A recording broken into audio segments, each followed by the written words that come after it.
आपको जानकर हैरानी होगी कि राजस्थान के चित्तौड़गढ़ जिले में स्थित सांवरिया सेठ जी के मंदिर में हर महीने दान भंडार से निकली रुपयों की राशि 10 करोड़ से ऊपर निकल जाती है। सेठों के सेठ सांवरिया सेठ के दरबार में हर दिन हजारों भक्त अपनी अर्जी लगाने और दर्शन करने आते हैं।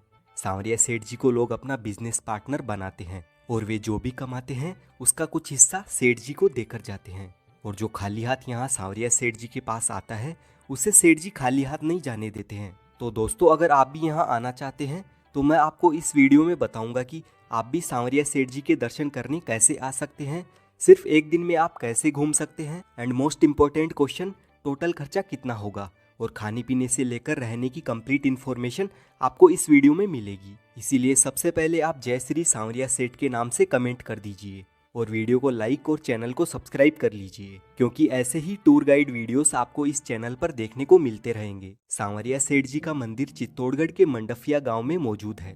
भगवान श्री सांवरिया सेठ जी का संबंध मीराबाई से बताया जाता है। कहानियों के अनुसार सांवरिया सेठ मीराबाई के वही गिरधर गोपाल है जिनकी वह पूजा किया करती थी। मीराबाई संत महात्माओं की जमात में मूर्तियों के साथ घूमती फिरती रहती थी। ऐसे ही एक दयाराम नामक संत की जमात थी जिनके पास मूर्तियां थी। एक बार जब औरंगजेब की मुगल सेना मंदिरों को तोड़ रही थी और मेवाड़ राज्य पहुंचने पर मुगल सैनिकों को मूर्तियों के बारे में पता चला, तब संत दयाराम जी ने मूर्तियों को खुले मैदान में एक वट वृक्ष के नीचे गड्ढा खोदकर पधरा दिया और फिर समय बीतने के साथ ही संत दयाराम जी का स्वर्गवास हो गया। और कई सालों बाद सन 1840 में मंडफिया गांव के निवासी भोलाराम गुज्जर नाम के ग्वाले को एक सपना आया कि बादसोड़ा बांगुड़ के मैदान में 4 मूर्तियां जमीन में दबी हुई है।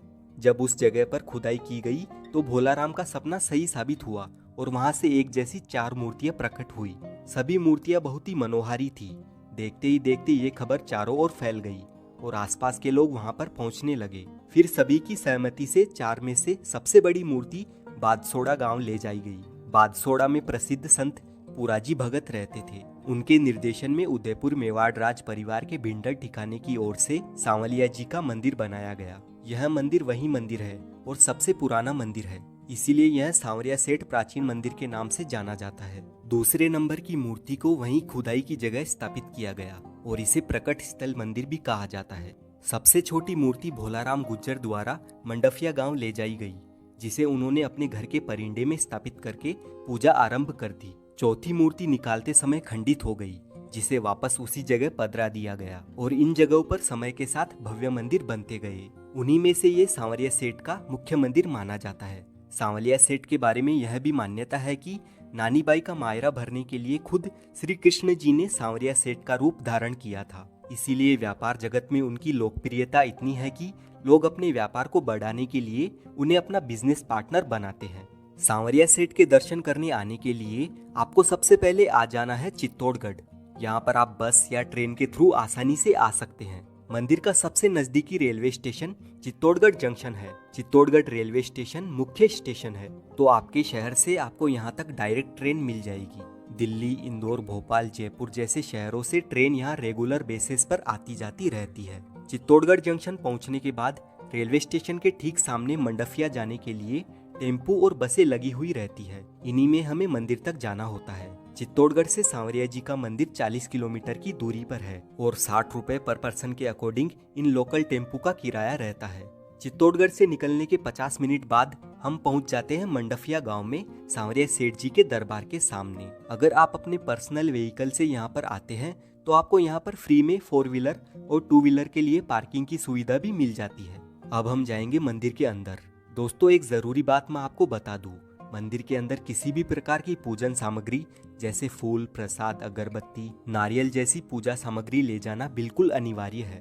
तो आप मंदिर में दर्शन करने के लिए खाली हाथ ही जाइए। यहाँ से हमें प्रवेश द्वार तक जाना होता है। मंदिर ट्रस्ट की ओर से यहाँ पर आने वाले भक्तों के लिए नियमित ठंडे पेयजल की सुविधा उपलब्ध रहती है। मंदिर के इस वाले प्रवेश द्वार से एंट्री लेते ही आपको सांवरिया सेठ जी का भव्य और बहुत ही प्यारा मंदिर दिखने लग जाता है। मंदिर के अंदर फोटोग्राफी, वीडियोग्राफी अलाउ नहीं है, पर आप अपना फोन अंदर ले जा सकते हैं। और मंदिर के खुलने और बंद होने की टाइमिंग की बात करें तो सुबह 5 बजे से 12 बजे तक और 2:30 बजे से 11 बजे तक दर्शनों के लिए मंदिर खुला रहता है। हर महीने इस मंदिर में 10 लाख लोग आते हैं, तो काफ़ी ज़्यादा भीड़ होने की वजह से हमें आधे एक घंटे तक लाइन में लगकर इंतजार करना पड़ता है। इसी बीच सांवरिया जी के जयकारों के साथ समय का कोई ख्याल ही नहीं रहता है और हम धीरे धीरे करके मंदिर के अंदर प्रवेश कर लेते हैं। जैसे ही आपकी नजरें सांवरिया जी से मिलती है, आपके सारे दुख दर्द चुटकियों में गायब हो जाते हैं। अगर आप सच्चे दिल से मंदिर में आते हैं तो मानो आप कुछ देर के लिए अलग ही दुनिया में पहुंच जाते हैं और हमारे दर्शन बहुत ही सुंदर तरीके से हो जाते हैं।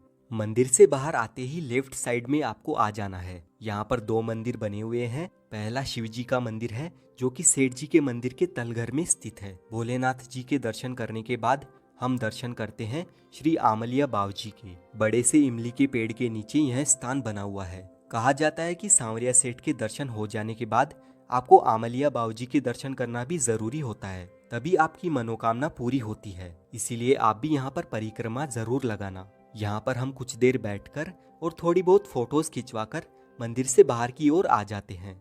मंदिर के अंदर जाकर और दर्शन करके बाहर आने तक हमें पूरे 1.5 घंटे का टाइम लग गया था, तो दर्शन करने में मेरे हिसाब से ज़्यादा टाइम नहीं लगता है। यहाँ पर श्री सांवलिया जी मंदिर मंडल द्वारा संचालित प्रसाद काउंटर से आप प्रसाद के तौर पर 40 रुपए में लड्डू, 30 रुपए में मठड़ी, 250 रुपए में सागर और 100 रुपए प्रति नग से मैसूर खरीदकर अपने घर के लिए ले जा सकते हैं। यहाँ पर भी आपको प्रसाद खरीदने के लिए लाइन में लगकर थोड़ा बहुत वेट करना होता है और पार्किंग वाले एरिया में आते ही आपको यहाँ पर लाइन वाइज बहुत सारी शॉपिंग की दुकानें दिखेगी। यहाँ से आप अपने लिए शॉपिंग भी कर सकते हैं और साथ ही नाश्ता पानी भी कर सकते हैं। और खाने पीने की बात करें तो यहाँ पर आपको फैमिली रेस्टोरेंट्स मिल जाएंगे जिन पर 110 रुपए से लेकर 190 रुपए तक थाली ऑप्शन देखने को मिल जाएंगे और काफ़ी बढ़िया खाना आपको यहाँ पर मिल जाएगा।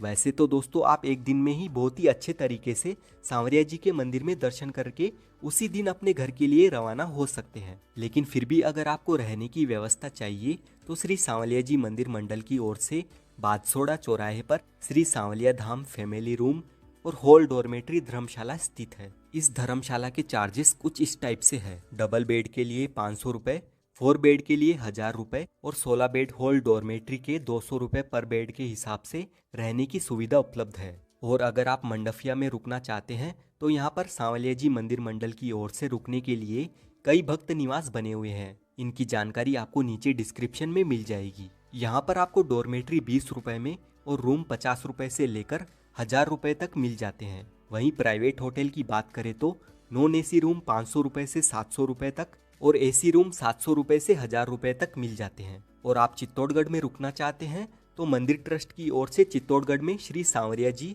विश्रांति गृह बना हुआ है। यहाँ पर आपको बहुत ही सस्ते में फैमिली के लिए रूम और सिंगल पर्सन के लिए डॉर्मेट्री की सुविधा मिल जाती है। अधिक जानकारी के लिए आप shrisanvaliyaji.net इस वेबसाइट पर जाकर चेक कर सकते हैं। लिंक आपको नीचे डिस्क्रिप्शन में मिल जाएगी। श्री सांवरिया जी के मंदिर में आकर दर्शन करने का हमारा टोटल खर्च